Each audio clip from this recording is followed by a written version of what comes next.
I tell you what, if today wasn't already a public holiday like it is here in Queensland, and if I didn't already work for myself anyway, if I still worked in the corporate world, I would highly consider today to be a candidate for a mental health day. So, which is perfect in the sense of what I'm here to talk to you about today as we continue this series on Queensland's Mental Health Week and awareness. It's not limited to Queensland, obviously. It's just the catalyst and the excuse to have more of a conversation and bring more of this to light, which is so important. And today we are speaking about mental health in the workplace, and I obviously cannot possibly cover it all in one video, so it won't be the last time that I talk about it this week or ever. I will wax lyrical on this, I feel like, maybe until the day I die. So today is more about the perception of mental health in the workplace and how it is considered by some or in general culture to be weak. So anyone who shows stress or who admits stress or who acknowledges that they are feeling stressed about their workload or a certain project, or maybe some people that they work with, if there's a toxicity there, which can so often happen when you get groups of people together, and this weird perception that can happen if you admit that you are feeling stressed or feeling, I want to say the word attacked, but I almost don't want to say it.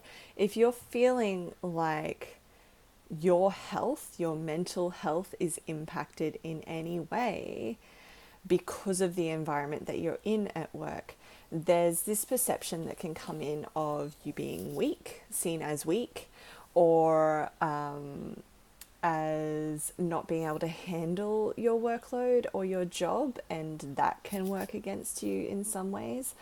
Or this perception of not being a team player just because you are bringing up something that isn't feeling quite like a cohesive work environment as well. And I know these things can happen because I've experienced them happening as well. Fortunately, not to any huge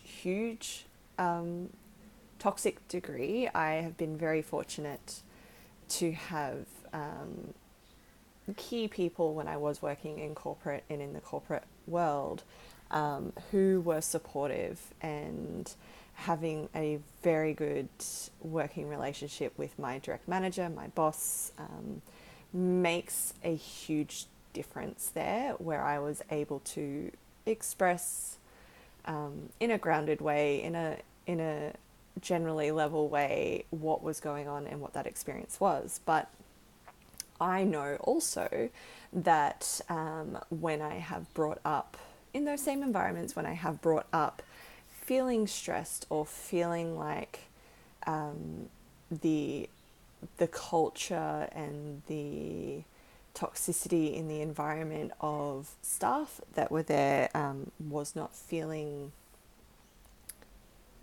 very helpful towards my state of health emotionally and mentally in different ways, that there were people that were laughing at that, or would kind of not outright laugh but kind of scoff at that, right? So I can't pretend that there is not this possibility and this almost probability in a lot of areas, and I know a lot of other workplaces are much worse, or actually bad, that these things aren't going on and this perception isn't happening. So this is why we're here talking about it here.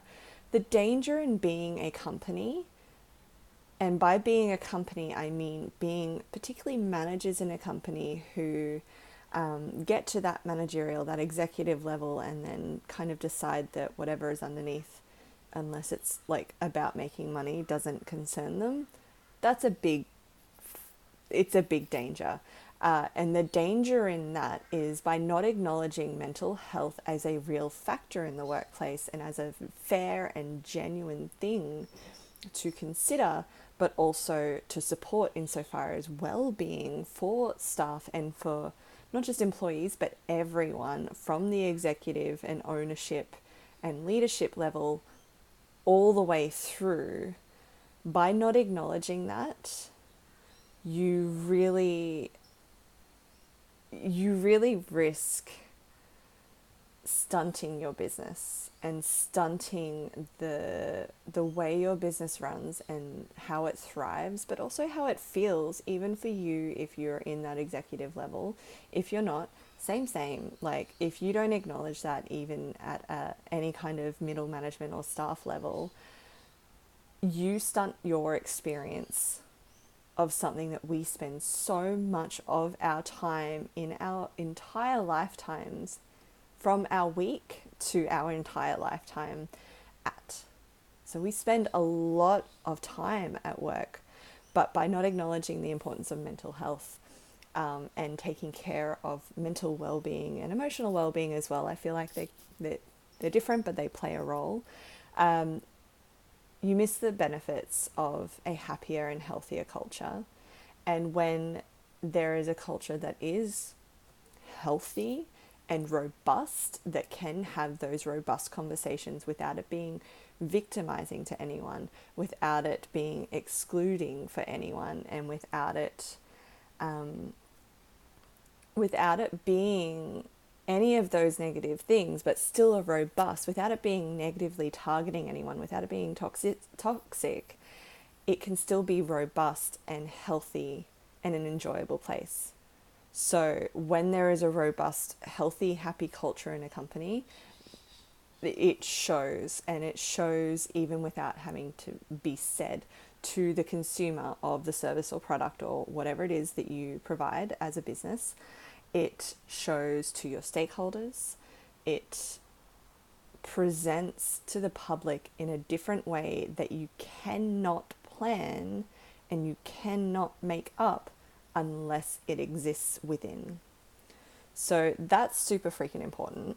But there's also, like, if we're talking about what business owners and what managers and everything care about, and fairly so, absolutely, but you're talking about a lower rate of employee absenteeism due to illness. So, you know, like I mentioned at the beginning of this, talking about taking a mental health day, but in so many companies, if I were to call up and say, well, I'm not feeling right, I'm feeling overwhelmed, my soul is fucking tired right now, and I need a break, that wouldn't necessarily go over well, right?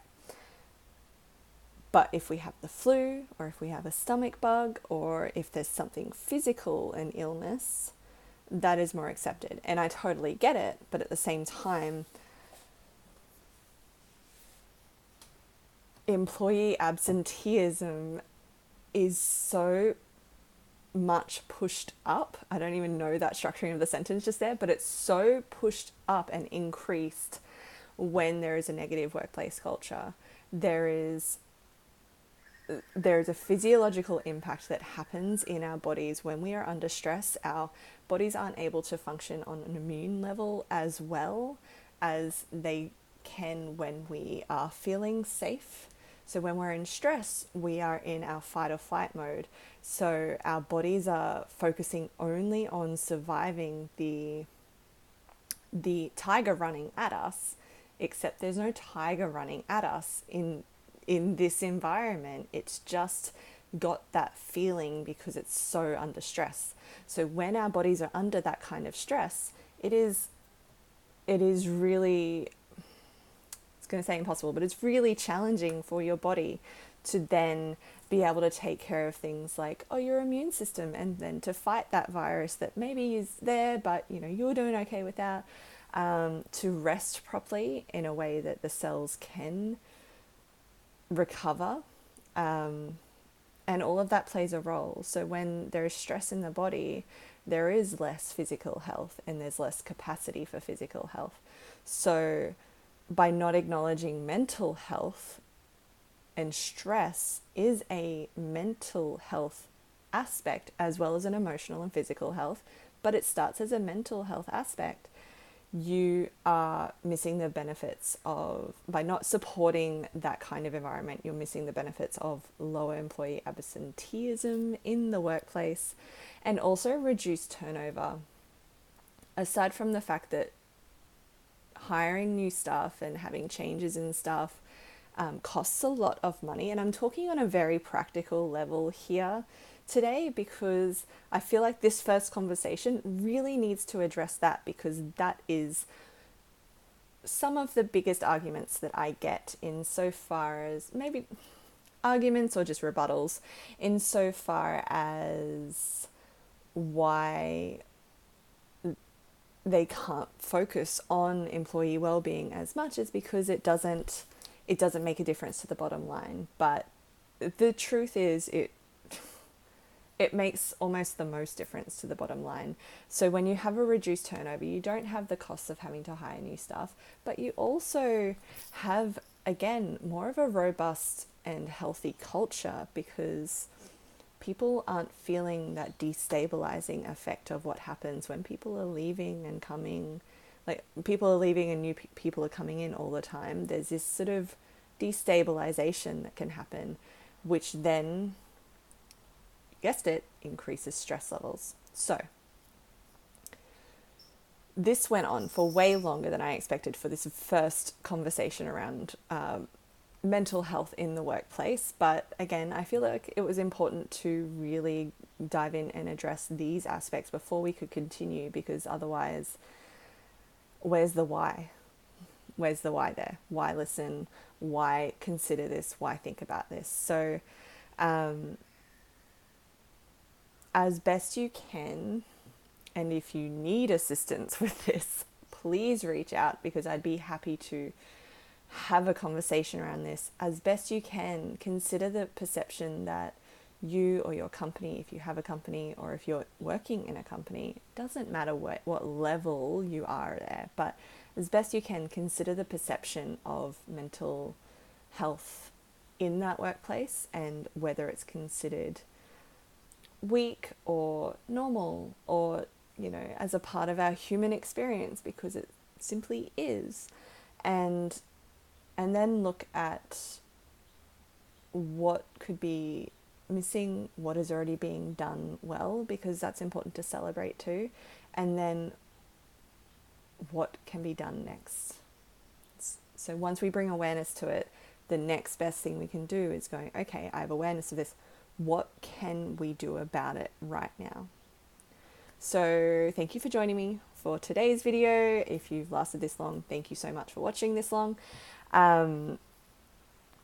Please reach out if you have thoughts or feelings, dare I say it, around this topic, because it is so, so important, and we spend way too much of our time and our lives at work to not consider it. So I will be back tomorrow. We will probably continue this conversation in mental health for the workplace and what's next, and diving into a little bit more of the detail there. So I will talk to you again tomorrow.